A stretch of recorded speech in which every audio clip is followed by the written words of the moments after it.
The LA Kings host the Toronto Maple Leafs, looking to put a complete 3 periods of hockey together. They did it in Toronto. Will they do it in LA tonight? And it looks like they may have to do it against an old friend.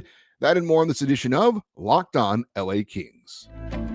You are Locked On Kings, your daily podcast on the Los Angeles Kings, part of the Locked On Podcast Network, your team every day.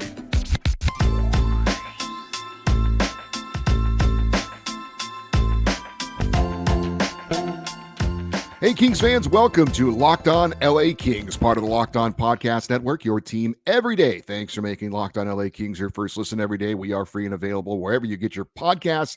We'd love for you to leave us a positive comment on Apple Podcasts if you're a fan of the show. And we're on YouTube. Please like and subscribe if you're enjoying this content. I'm Eddie Garcia, your host of Locked On LA Kings. I've worked in sports media for over 30 years, 20 plus years at the Fox Sports Radio Network. I'm also co-host of the Puck Podcast, a weekly NHL review show that's been putting out content for the past 17 years, and a passionate LA Kings fan for over 30 years. Today's episode is brought to you by Gametime. Download the Gametime app, create an account, and use the code LOCKEDONNHL for $20 off your first purchase. The LA Kings play their first game of 2024 after a successful 2023 part of this year's schedule. We've also got some news and notes to tell you about as far as some Kings defensive prospects, including an honor for future star Brandt Clarke. As we get going into 2024, we'll also check in on where the Kings are in the Pacific Division standings. And we've got an Ontario rain report for you as well. But first, the LA Kings host a very talented Toronto Maple Leafs team tonight at Crypto.com Arena. It is the second and final meeting between the two teams. LA checks in to start 2024 with a record of 28-5 for 45 points. That's third best in the Pacific Division. That is sixth best in the Western Conference. And remember, they have games in hand on all the teams in front of them. And ninth best in the entire NHL. Kings are 7-6-4 at home. They are coming off a 3-2 shutout loss to the Edmonton Oilers this past Saturday. Kings are 4-4-2 in their last 10 games. As for the Maple Leafs, they are 17-10-7 overall. That's third place in the Atlantic Division, seventh best in the Eastern Conference. They also have games in hand on all the teams in front of them like the Kings do. And they're 13th overall in the NHL in points with 41. They are 8-3-5 on the road this season.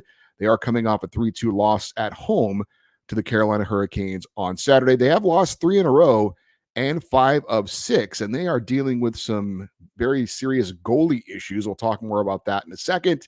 It looks like it'll be a former King in net against LA tonight as well. As for the Kings, looking at them as a team statistically, they've dropped to 7th in the NHL in goals scored per game at 3.48, so the offense is drying up a bit of late. They are still first in the NHL, though, in goals allowed per game at 2.41. The Maple Leafs are 6th in the NHL at goals scored per game at 3.53. They are 24th in the league in goals allowed per game at 3.44. LA has dropped to 20th in the league on the power play, 19.3%, but they are still number one in the NHL on the penalty kill at 86.5%. Toronto, 6th on the power play in the NHL at 25.7%. They are 23rd in the league on the penalty kill, 77.7%. So a very similar matchup, you could say, to the game this past Saturday, the last game for the Kings against the Edmonton Oilers. LA is clearly the better defensive team, excelling on the penalty kill. Toronto, clearly the better offensive team, excelling on the power play. And they've got some outstanding individuals, Austin Matthews and William Nylander in particular. Matthews is leading the NHL in goals scored with 29. Nylander leads Toronto with 48 points. That also is fifth best in the entire NHL. We'll talk more about some of the individuals for Toronto in a minute. As for the two netminders in this game, Kings are expected to go with Cam Talbot. He is second in the NHL in goals against average at 2.10, fourth in the NHL in save percentage at 924.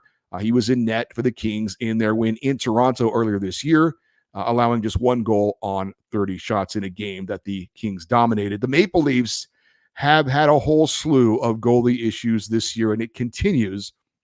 Now, they started the year having to put Matt Murray on injured reserve with a hip injury, actually had hip surgery, and he's done for the entire season. They recently put goaltender Ilya Samsonov, who was their opening night starter, on waivers. He cleared waivers and has been sent now to the AHL. Joseph Woll, who started the season as the third goalie for them, has played a lot this year, but he was recently put on injured reserve in December. Right now, the Leafs have been forced to go with a tandem of former Kings goalie Martin Jones and someone named Dennis Hildeby, who has yet to appear in an AHL game and has only 17 AHL starts. So if something happens to Martin Jones, they are in real trouble. But Jones, so far with Toronto, getting another shot with another team, 4-3 record, 2.73 goals against average, and a .915 save percentage so far this season. So not bad numbers for a guy who they picked up off the street. The bad news for the LA Kings is that Martin Jones loves to play against his former team. If you don't recall, he was the backup goalie for the Kings' 2014 Stanley Cup winning team. He then went on to have a nice career in San Jose, guided them to a Stanley Cup final, and since he's bounced around a bit, but in 33 career games against the LA Kings, Martin Jones has by far his best, most wins, I should say, in his career against any other team. 22 wins in 33 starts against the LA Kings. The next most wins he has is 14 against the Ducks. He was 3-1 against the Kings last season when he was forced into action playing for the Seattle Kraken. So Martin Jones has been a King killer over the seasons. Did it in San Jose, did it last year in Seattle. Hopefully he doesn't do it coming up tonight for Toronto. But for whatever reason, Martin Jones has enjoyed playing against his former team. So that's not great for the LA Kings, even though Toronto, again, seriously has issues in net. And when you look at Cam Talbot compared to Martin Jones, even with Jones's success against the Kings, clearly looks to be an advantage in net for LA, but we thought that was the case against Edmonton as well. Let us get to the keys to the LA Kings to winning tonight against the Toronto Maple Leafs. So I think key number one for the LA Kings is to contain the Leafs star players. This is very similar to what we had on Saturday against the Oilers with Connor McDavid and Leon Draisaitl. The Kings will have to do their best to contain the two biggest offensive threats for Toronto and two of the bigger offensive threats in the league, as we mentioned, in the NHL leading goal scorer, Austin Matthews, and William Nylander, who's top 5 in the NHL in points. The Kings did it in their first meeting against the Leafs back in Toronto on Halloween night in a 4-1 win. Matthews was held without a point. Nylander had just one assist. Kings were unable to contain the stars of the Edmonton Oilers in their last game. McDavid had a power play goal, and then he set up Leon Draisaitl playing 4-on-4 for the tying goal. So again, the Kings will need to contain as best they can against the stars for the Maple Leafs. And don't forget about Mitch Marner and John Tavares, two very talented players as well. The second key for the Kings is don't lose the special teams battle. The Kings allowed a power play goal and a goal 4-on-4, as I mentioned, against Edmonton. They ended up losing in a shootout. Now, the Kings did have a power play goal in that one. But again, same kind of matchup against the Toronto Maple Leafs. They have a very good power play. They're very talented offensively. The Kings, obviously, much better team defensively, and they have the top penalty kill unit in the league. So keep that going. Win the special teams battle. Do not allow the Leafs to get going on the power play and get any key important goals with the man advantage. And if you can stay out of the box as much as possible, that would help too. And the third key for the Kings is play 3 solid periods. The Kings did that in their last meeting in Toronto against the Leafs, so much so that the home team heard a lot of boos in that game because the Kings were so good overall. Now, the Kings have not played a solid 3 periods of hockey in a while. Of course, Toronto's talented. They're going to have their moments in this game, but keep those moments to a minimum. Obviously, played solid defense, limit the turnovers and the odd man rushes and any breakaway chances as well. But have 3 solid periods for the LA Kings. They've had good first periods here and there, not so good first periods here and there. Let's see a good start tonight for the Kings and have that turn into 3 solid periods of action. As for the Kings' projected lineup for tonight, well, they canceled practice on Sunday on New Year's Eve. And they went through a limited skate this morning. So we really didn't get a chance to see the Kings go through some full lineups to see if maybe they'll have some changes tonight. Arthur Kaliev would be the most likely change. He got benched for a bit in the game against Edmonton. He got demoted down to the fourth line. Carl Grunster moved up to take his spot on the Dano line. Afterwards, head coach Todd McClellan was not shy about saying that Kaliev had a bad game. So there is a chance he could be either demoted to the fourth line tonight and have Grunster move up to the Dubois line, or he may be benched altogether and Jarrett Anderson-Dolan would probably move into the fourth line, Grunstrom up to the third line, if that is the case. So we haven't had any official word as of the recording of this show, but if there is a change tonight, it looks like it would be Arthur Kaliev, either again moving from the third line to the fourth line, or maybe being taken out of the lineup altogether, sending a message for his poor play in the game against Edmonton. Other than that, everything should be the same for LA. Obviously, the same defensive pairings and Cam Talbot back in net for the LA Kings. So that is a look at tonight's game against the Toronto Maple Leafs. Kings have had a couple of big-time opponents. They played recently in Edmonton, who's red hot right now, and in Vegas, the defending Stanley Cup champs. They played well against both those opponents, but were not able to come out with the 2 points in either game. We'll see if they can do it tonight against another talented Toronto Maple Leafs team. We do have some Kings news and notes from around the organization, in particular, talking about some of the big defensive prospects for the LA Kings. We'll check in on that next here on Locked On LA Kings, your team every day. Hey, you shouldn't have to worry when you're buying tickets to your next big event. I don't, because I use Gametime, the fast and easy way to buy tickets to all of your sports, music, comedy, and theater events near you. I have used Gametime to purchase tickets to NHL and NFL games this year, and I am a very satisfied customer. The app is easy to use and navigate. They've got killer last-minute deals, all-in pricing, and the best price guaranteed. Gametime is the only ticketing app that gives you complete peace of mind with your purchase. I love it. You can see the view from your seat when you go to buy your tickets, so you know exactly the view you're going to get. They've got all-in pricing that shows you the total up front, so you know you're getting a great deal without any hidden fees. Buy tickets in seconds with 2 taps on the app. Just download the Gametime app, create an account, and use the code LOCKEDONNHL for $20 off your first purchase. Terms apply. Again, create an account and redeem the code LOCKEDONNHL, LOCKEDONNHL, for $20 off. Download Gametime today. Last minute tickets, lowest price guaranteed. So we have some news and notes on the LA Kings regarding some of the Kings' key defensive prospects in the organization. And we will start with the one you're most familiar with, and that would be Brandt Clarke. He was named the AHL's Rookie of the Month for December. Clarke had 14 points in 12 games in the month, 2 goals and 12 assists. That included 3 straight multi-point games in December. Clarke is currently tied for third in the AHL in scoring as a 20-year-old with 32 points, 7 goals, and 25 assists. Also leads the Reign in assists, points, and shots on goal with 95. Now, if the Kings have an injury to one of their defensemen on the right side, clearly Brandt Clarke will be able to come in and fill in, you would think, rather nicely. But is he going to get the call up if there is not an injury? It doesn't appear to be the case at the moment. Obviously, I think Brandt Clarke is overall a more talented offensive player than Jordan Spence. But Spence has been doing very well, especially on the defensive side of things. He does have 12 assists this year, although he is looking for his first goal. So it's not like he isn't contributing offensively. But I think the Kings right now are very comfortable with their 3 defensive pairings. They're very comfortable with Andreas Engelland and Jordan Spence on the third pairing. Spence has kind of earned his way. He's earned this opportunity, and he hasn't done anything to lose it. So right now, even though Brandt Clarke is playing great in the AHL, and again, if something happens on the right side, he'll get called up, and it'll be a great asset to have somebody like that to plug and play for the LA Kings. But for now, I think the Kings are very, very happy with what Brandt Clarke has done at the AHL, his first full season of pro hockey, obviously having a great first season in the AHL. And if we need him, we'll call him up. Maybe there's a decision made later in the year if somehow the Kings feel like they just need a little bit more offense. But I think, again, for right now, Jordan Spence has done a very good job. He hasn't done anything to lose that job.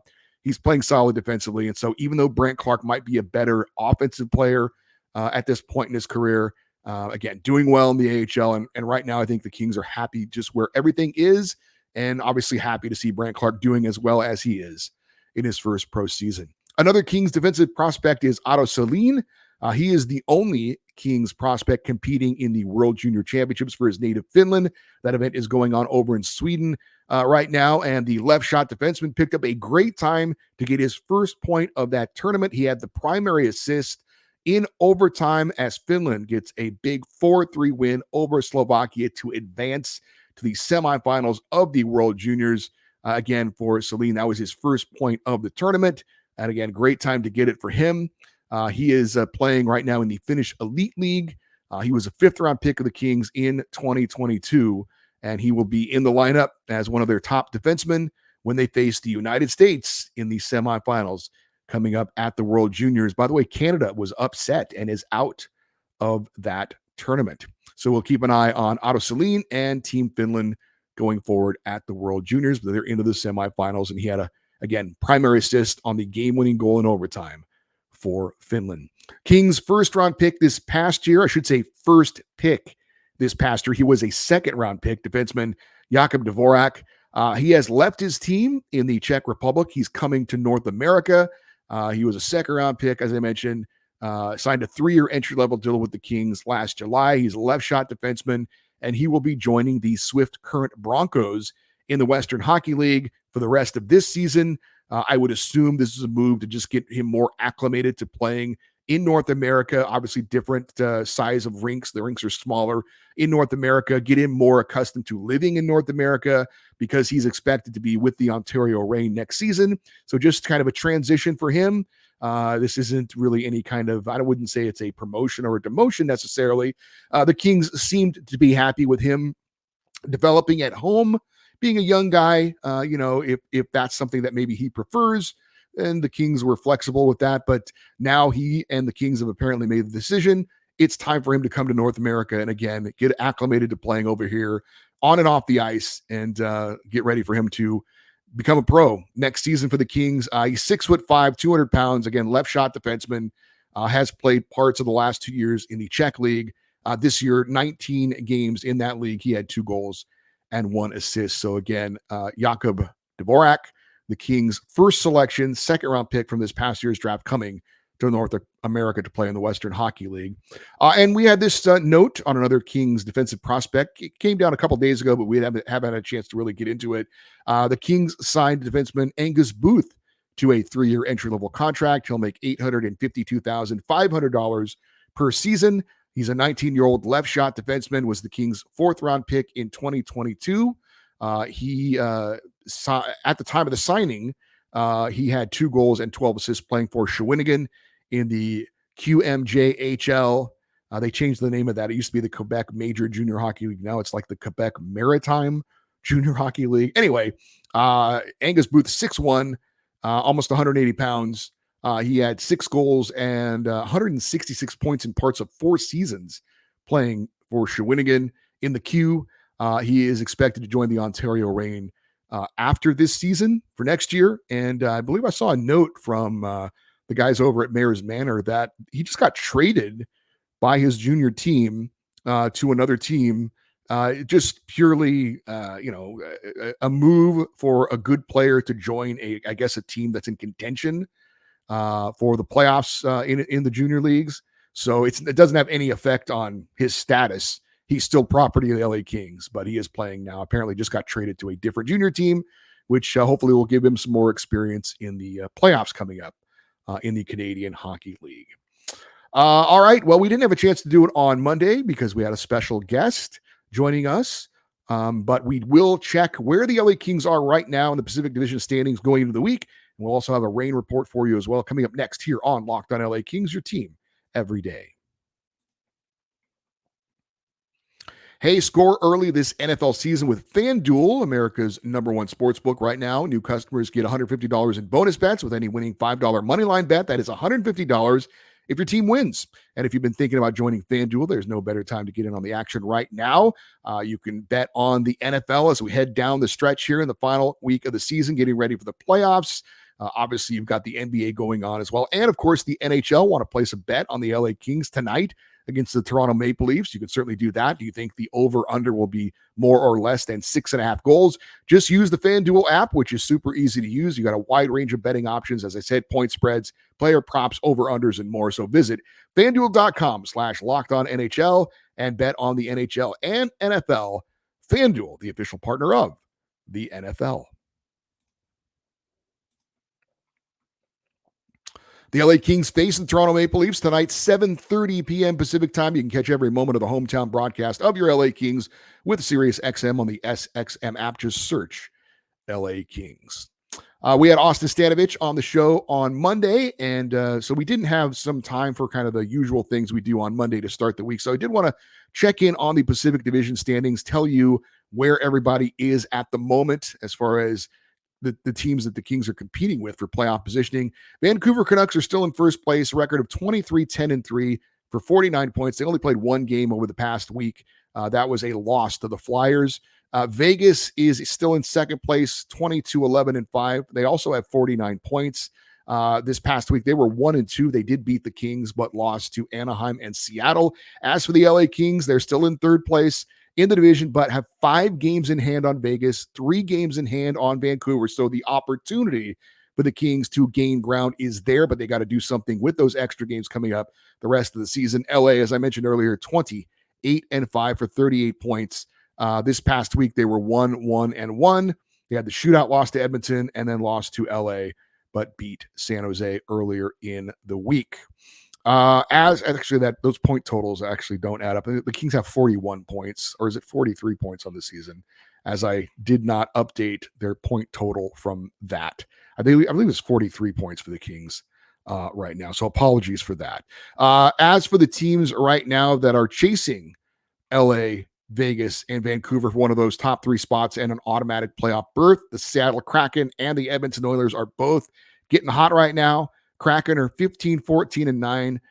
This past week, they went 3-0. They beat Calgary, Philadelphia, and Vegas. And in that Vegas win, that was on New Year's Day at the Winter Classic. Looked like a great scene there outdoors in Seattle. They shut out Vegas 3-0 in that one. So a very nice win for Seattle, who's won 5 in a row. And then you've got the Edmonton Oilers are 18-15-1. They went 3-0 this past week. They've also won 5 in a row, posting wins over the Sharks, Kings, and Ducks. So they're still not quite ready to challenge the Kings for that third spot, but Seattle and Edmonton are gaining some ground and getting hot here lately. As for the bottom 3 in the Pacific Division, I think they're kind of they're certainly out of it until further notice, unless one of them goes on a super hot streak, and even then, I don't know if it's going to count. Calgary is still not out of it totally, but 15-16-5 on the season. Anaheim 13-23, and then San Jose is already out of it, 9-25-3. They're the worst team in the NHL. So if the playoffs started today, which they don't, they would be the LA Kings against the Vegas Golden Knights in the first round of the playoffs. Let's get to our Reign report. Check in on the Ontario Reign, the Kings AHL affiliate. They went 1-1-1 over the past week. Thursday, they lost in overtime to the San Diego Gulls 4-3. Reign had a goal from Brandt Clark, Samuel Helenius, and Samuel Fagemo, his team leading 13th. And we talked about it with Austin Stanovich a little bit on Monday's show. There's a chance, if we're looking for something to change with the Kings lineup, that Samuel Fagemo could get called up, especially with Arthur Kaliev struggling right now. Maybe that's a move. They bring him up, give him a chance. He's been red hot for Ontario ever since they reclaimed him off waivers. And he could also potentially help on the power play as well, being a left-handed shot. As for that loss to San Diego, Eric Portillo took the loss in net. He allowed 4 goals on 32 shots. Saturday, the Reign crushed the Henderson Silver Knights 7-1. Ontario, 7 different goal scorers: Tyler Madden, Akil Thomas, Charles Udon, Wyatt Wiley, Brandt Clark, Martin Chromiak, and Francesco Pinelli scoring goals. Clark and Thomas also had 2 assists, and Jacob Ingham got the win in net, allowing 1 goal on 41 shots. Sunday, the Reign unfortunately followed up maybe their best game of the season with a shutout loss to the same team, the Henderson Silver Knights. 3-0 was the final. Eric Portillo took the loss in net. He allowed 3 goals on 30 shots. So the Reign on the season right now, 16-10-4. They did move back up into third place in the Pacific Division by getting a win and a point with an overtime loss over the past week. Coming up for the Reign, they're off until Friday. They'll host the San Jose Barracuda in back-to-back games coming up on Friday and Saturday. For you everydayers, those of you that listen and watch Locked On LA Kings every day, coming up on Wednesday, we'll obviously have a recap of hopefully a Kings victory over the Toronto Maple Leafs.